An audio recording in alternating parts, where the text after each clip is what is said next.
आज फिर मैं जो एनसीआर जोन के आगरा डिवीज़न में टेक्नीशियन थर्ड का जो एग्ज़ाम 25/3/2026 को हुआ था उसका पार्ट सेकंड लेके आया हूँ। तो पार्ट फर्स्ट में हमने क्वेश्चन नंबर 1 से लेके 35 तक के क्वेश्चनों के बारे में चर्चा की। ये देखो 25/3/2026 को हुआ था टेक्नीशियन थर्ड का। तो शुरू करते हैं part second, question number 36।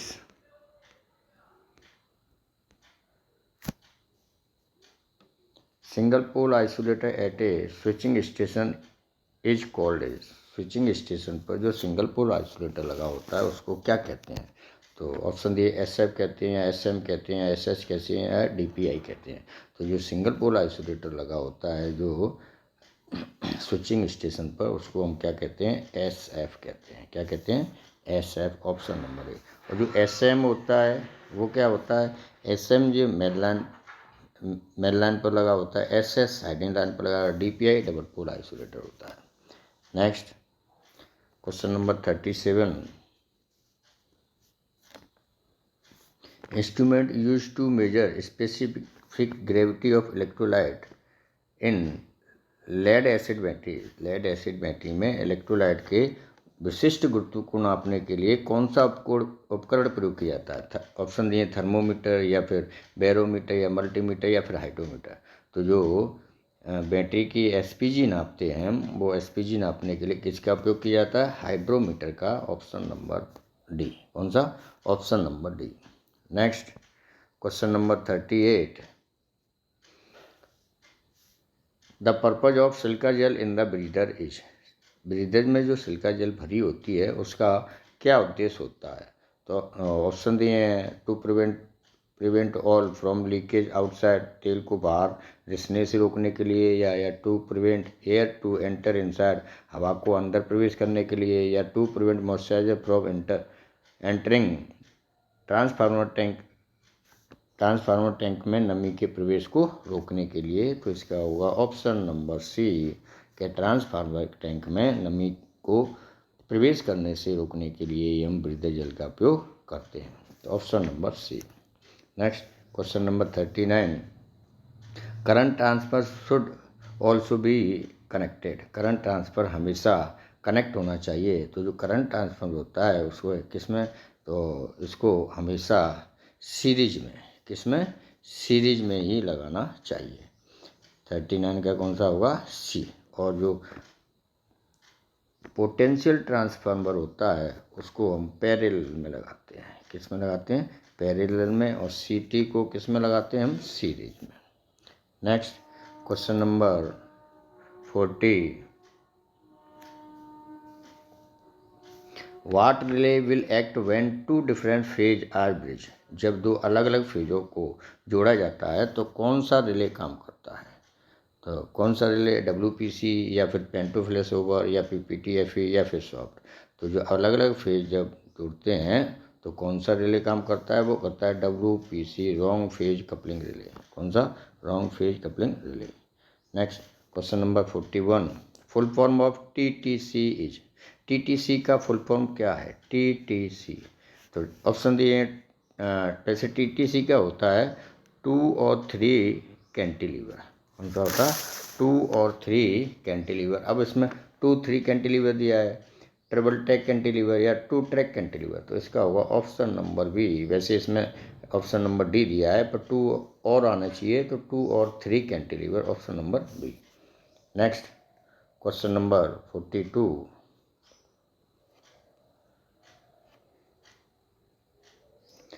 Live from any live part of the OHE tree branches should not be near than. OHE के किसी भी लाइव पार्ट से पेड़ की शाखाएं न्यूनतम कितने मीटर दूर होनी चाहिए? तो वो कितनी दूर मीटर होनी चाहिए? 4 मीटर दूर होनी चाहिए। कितने मीटर दूर? 4 मीटर दूर होनी चाहिए। तो ऑप्शन नंबर डी। कौन सा होगा? Option number D. Next question number 43। Conductor में tension in conductor is measured by. Conductor में टेंशन को किसके द्वारा मापा जाता है? तो ऑप्शन दिए हैं डायनोमीटर के, या यूनियन स्क्रू के, या टर्फर सुपर के, या ऑल ऑफ द अबव। तो जो कंडक्टर में जो हम टेंशन नापते हैं वो किसके द्वारा नापते हैं? डायनोमीटर के द्वारा। किसके द्वारा? डायनोमीटर के द्वारा। Option number A. कौन सा? Option number A. Next question number 44। Type second PT is use. Type second PT का इस्तेमाल कहाँ की जाती है? तो ऑप्शन दिए गैंट्री पर, या at TSS for feeder protection, या फिर फॉर कैटनरी इंडक्शन, या फिर एट TSS HV साइड। तो जो टाइप 2 जो पीटी होती है उसका उपयोग कहाँ किया जाता है, किसके लिए किया जाता है? तो वो होता है option number B, at TSS for feeder protection. Feeder protection के लिए टाइप 2 पीटी उपयोग की जाती है। अब पीटी दो प्रकार की होती हैं, एक PT1, एक होती है PT2। तो PT1 जो होती है वो कैटनरी इंडक्शन के लिए होती है। के लिए कैटनरी इंडक्शन के लिए PT1 प्रयोग की जाती है, और PT2 जो होती है वो फीडर प्रोटेक्शन एंड मीटरिंग के लिए PT2 का उपयोग किया जाता है। Next question number 45। Competency certificate issue for OHE lineman. OHE lineman को जारी किए जाने वाला कंपिटेंसी सर्टिफिकेट कौन सा है? तो TR2 है, या TR3, या TR4, या TR5।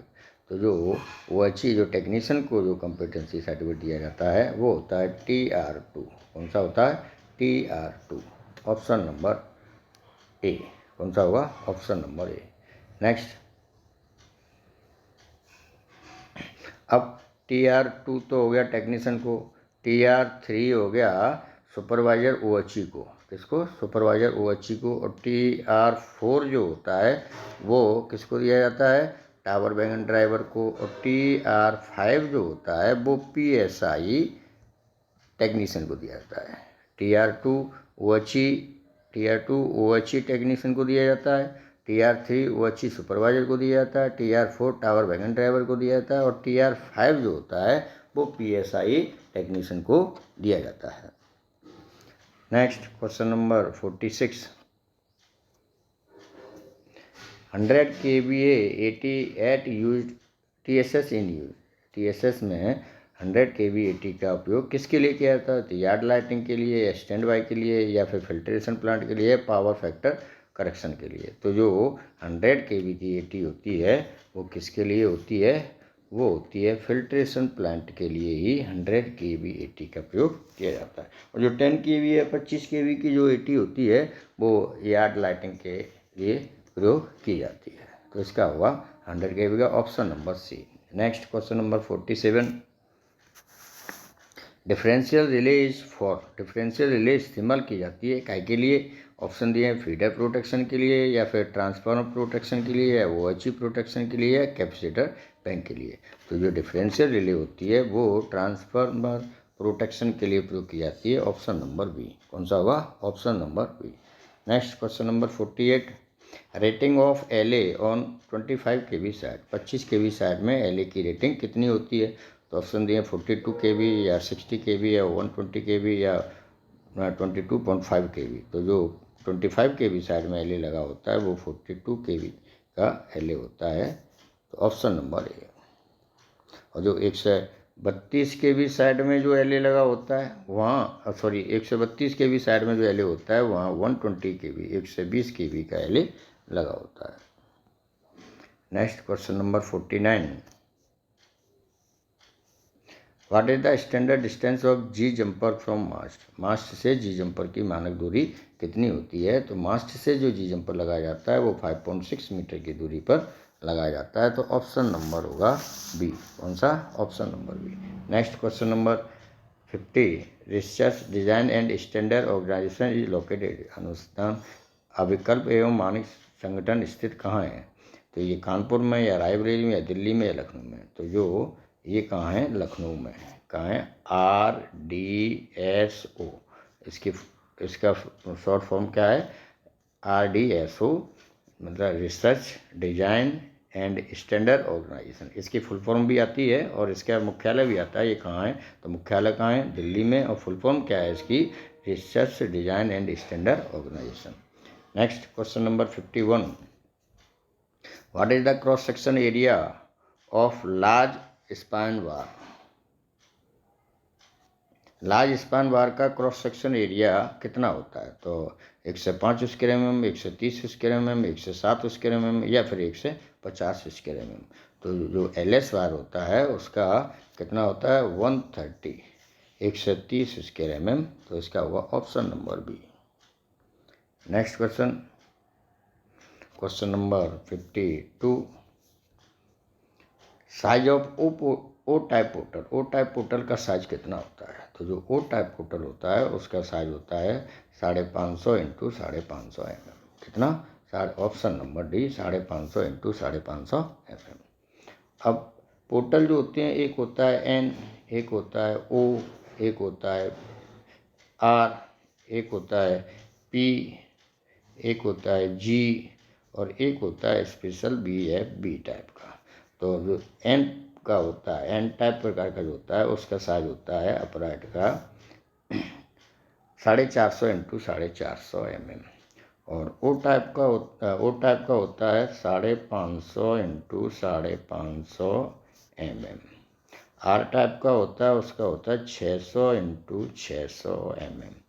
और पी टाइप का होता है वो 300 इंटू 300 mm। और जी टाइप का जो होता है वो होता है 250 इंटू 400 mm। और BFB जो स्पेशल प्रकार का जो पोर्टल होता है वो होता है 152, 152 इंटू 304, 304 mm का। तो N type 450 into 450, O type 550 into 550, R type 600 into 600 और पी टाइप 300 इंटू 300 और जी टाइप 250 इंटू 400 और BFB स्पेशल टाइप का प्रकार होता है 152 इंटू 304 mm का पोर्टल का अपराइट का साइज होता है। Next question, question number 53। What is the standard distance of a dropper from mast centre? Mast के सेंटर से ए ड्रॉपर की जो दूरी होती है वो कितनी होती है? तो जो ए ड्रॉपर की दूरी होती है वो कितनी होती है? 2.25। मास्ट से जो पहला, ये जो मास्ट है, मास्ट से जो पहला ड्रॉपर लगेगा वो कितनी दूरी पर लगता है? 2.25 मीटर की दूरी पर पहला ड्रॉपर लगता है। चाहे इधर से लगाएं तो ये भी 2.25 मीटर की दूरी पर होगा ए ड्रॉपर, और इधर भी ए ड्रॉपर 2.25 मीटर की दूरी पर ही होता है। तो option number B. Next question number 54। What is the maximum permission contact stagger on curve? Curve पर अधिकतम जो अनुमित कॉन्टैक्ट स्टेगर होता है वो कितना होता है? तो वो होता है 300 mm। कितना होता है? 300 mm। Option number A. तो कर्व पर कितना होता है? 300 mm। और टेंजेंट सीधी ट्रैक पर कितना होता है? 200 mm। कितना रखते हैं? 200 mm। Next question number 55। What is the initial deflection adopted during grouting code? Grouting के दौरान शुरुआत में दिया गया डिफ्लेक्शन क्या कहलाता है? तो ऑप्शन दिए हैं रिवर्स डिफ्लेक्शन या लीनिंग या ए और बी दोनों या इनमें से कोई नहीं। तो शुरुआत में जो ग्राउटिंग की जाती है तो जो डिफ्लेक्शन दिया जाता है उसको हम क्या कहते हैं? Reverse deflection. क्या कहते हैं? Reverse deflection. Option number A. अब रिवर्स डिफ्लेक्शन के जैसे ये मास्ट है, ठीक है, जब ग्राउटिंग करी जा रही है तो इस मास्ट को कंडीशन के हिसाब से या तो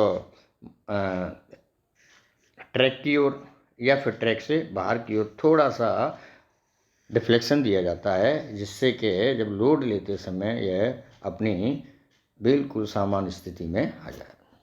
तो क्या देते हैं? Reverse deflection. Next question number 56। During the movement of pantograph from crossover to mainland, take on should be around। crossover से mainland movement के दौरान पेंटोग्राफ का टेक ऑन लगभग कितना होना चाहिए? तो पेंटोग्राफ जब टर्नआउट पर जाता है mainland से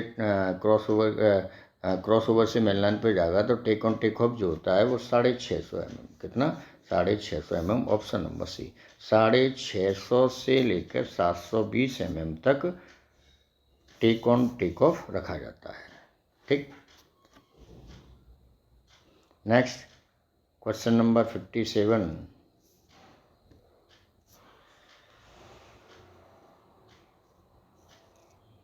normally bridging interrupter at SPR। सामान्यतः एसपी में जो ब्रिजिंग बीएम होते हैं वो क्या होते हैं, क्लोज स्थिति में या ओपन स्थिति में, या is close when traction load increase, या फिर is open when traction load increase है। जो ब्रिजिंग बीएम लगे होते हैं एसपी में वो सामान्यतः जो नॉर्मली होते हैं वो कैसे होते हैं, वो ओपन स्थिति में होते हैं। कैसे होते हैं, ओपन स्थिति में। और जैसे ही वोल्टेज 19.5 kV से कम होता है तो ये ब्रिजिंग बीएम क्या है, क्लोज हो जाते हैं ऑटोमेटिक। तो इसका होगा option number B. Next question number 58।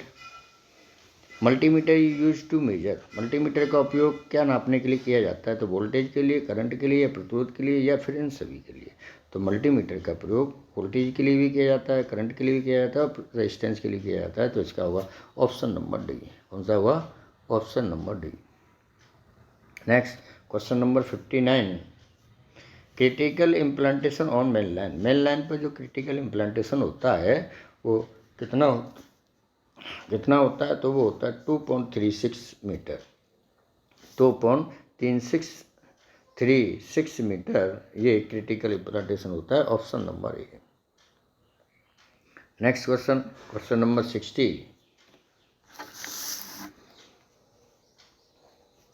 The smallest section of OHE which can be isolated from the rest of system by manual operation is called as। OHE का वो छोटे से छोटा सेक्शन जिसे बाकी सिस्टम से मैनुअल रूप से पृथक किया जाता है क्या कहलाता है। तो ऑप्शन दिया एलिमेंट्री सेक्शन, या सेक्टर, या सब सेक्टर, या फीडिंग जोन। तो जो मैनुअली रूप से जो होता है वो क्या कहलाता है, एलिमेंट्री सेक्शन कहलाता है। क्या कहलाता है, एलिमेंट्री सेक्शन। अब ये जैसे एलिमेंट्री सेक्शन तो वो होता है जैसे मैन्युअली रूप से हम छोटा सेक्शन होता है जिससे मैन्युअली रूप से पृथक कर सकते हैं, आइसोलेट कर सकते हैं। और सेक्टर क्या कहलाता है, सेक्टर होता है एसपी से लेकर टीएसएस तक की दूरी हो, या फिर एसपी से एसएसपी की दूरी हो, ठीक है, या फिर एसपी से एफपी तक की दूरी हो। तो ये तो कहलाते हैं हमारे सेक्टर कहलाते हैं। क्या कहलाते हैं, सेक्टर। और जो टीएसएस से लेकर एसएसपीओ, सॉरी टीएसएस से इसमें ये नहीं होगा, एसपी से टीएसएस होता है या एसपी से एफपी होता है ना।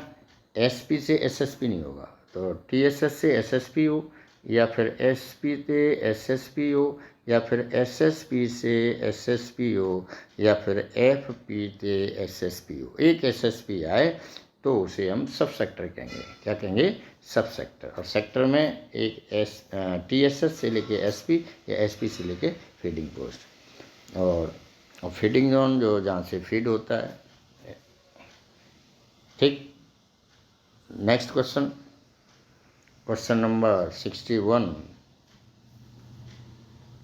Distance between two consecutive OHE structure is called. दो लगातार OHE संरचनाओं के मध्य की दूरी को क्या कहते हैं। तो एक मास्ट, ये इन दोनों मास्टों के जो बीच की दूरी होगी वो क्या कहलाती है, स्पान लेंथ। क्या कहलाती है, span length. Option number B. क्या कहलाती है, span length. Option number B.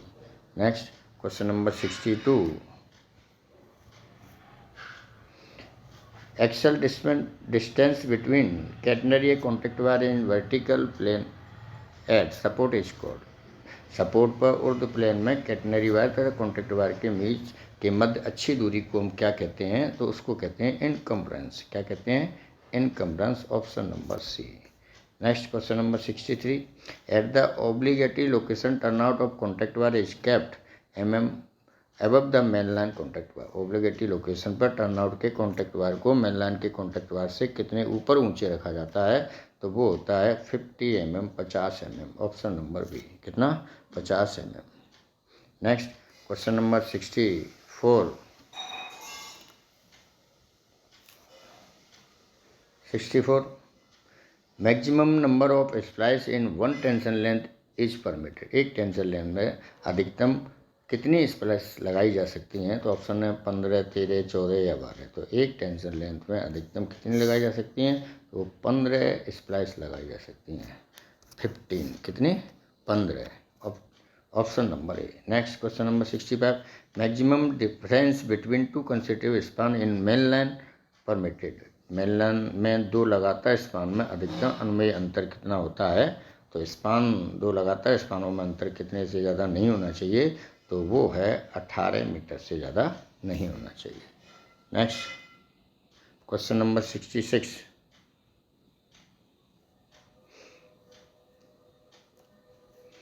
Capacity of battery set provided eight TSS। TSS में लगाई गई बैटरी सेट की कैपेसिटी कितनी होती है? तो TSS में जो बैटरी सेट लगाया जाता है वो 110 वोल्टेज और 200 AH की होती है। कितनी? 110 वोल्टेज और 200 AH की। अब इसमें क्या है, जैसे TSS में जो होती है, TSS में 110 वोल्टेज और 200 AH की बैटरी लगी होती है। SP और SSP में क्या होता है कि 110 वोल्ट और 40 AH की बैटरी होती हैं। कितनी? 40 AH की। और जो टावर होता है, टावर में हम 110 वोल्ट और 180 AH की बैटरी लगी होती है। Next question number 67, what is the maximum current और secondary side of 10 kV 80। 10 kV 80 के सेकेंडरी साइड में अधिकतम करंट का मान कितना होता है? तो अधिकतम करंट का मान कितना होता है? 40 एम्पियर। Option number B.